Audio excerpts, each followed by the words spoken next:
ভাই চল আজকে বাপের লোকে বোঝা পড়া আছে, চল। আব্বা, আব্বা, বাবা, বাবা, কি হয়েছে বল। আমগো যত সম্পত্তি আছে আমগো দুই ভাইরে ভাগ করে দেন। আজকে না কালকে তো ভাগ করে দিতে হবে। তোরা ব আমাদের উত্তরপাড়ায় 3 বিঘা জমি আছে। তো ধান চাষ করবি তুই, আর কাটবি তুই, আর খাবো আমি। আচ্ছা মানলাম।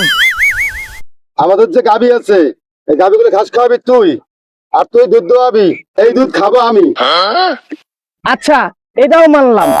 আমাদের যে পুকুর আছে, পুকুরে মাছ চাষ করবি তুই, আর মাছ ধইরা বেচবি তুই, ওই টাকা সব আমারে দিবি।